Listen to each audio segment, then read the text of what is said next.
So let me start out by asking you, what was your reaction? The President of the United States about to land here for a 3-day state visit. You read just as he's landing that he's calling you a stone cold loser.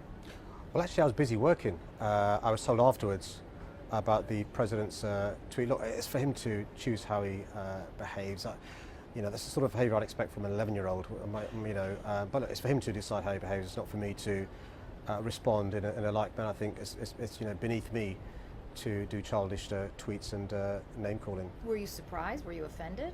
Not offended in the slightest. I may have been offended if I was still 11 years old. I'm no longer 11. But it's for him surprised? to a little bit. People tell me nothing this president does should surprise you, but he's the leader of the free world. He's the president of the USA coming to our city. I think it's a mistake, by the way, for him to have a state visit with all that entails. Yes, it's important for him to have a good relationship with our country. It's important that he comes here, and I think the state visit was too much. I think it's really important for your viewers to know that we cherish the special relationship. We love Americans, we love America, but we've got many differences with this president and what he stands for and what he says.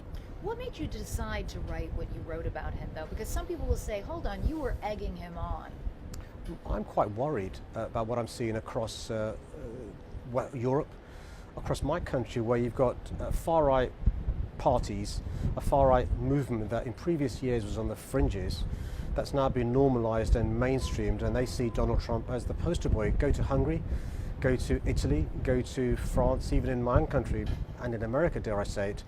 You've got people whose views I find abhorrent, whose views are the complete opposite of our values in this country, who see Donald Trump as their champion. I think it's wrong, for example, to defend white supremacists and neo-Nazis and those who are anti-Semites.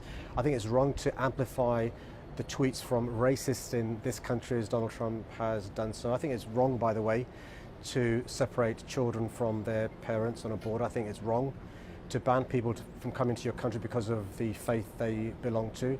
I think it's wrong to roll back the progress that's been made on the reproductive rights of women, or LGBT plus rights. And one of the things, by the way, that the brave men and women from the UK, from the USA, from Australia, from New Zealand, from Canada and elsewhere fought for 75 years ago, which we commemorate this week, is for us to have religious freedom and equality. And I worry around the globe you're seeing the rise of nativist populist movements, and they see Donald Trump as their leader.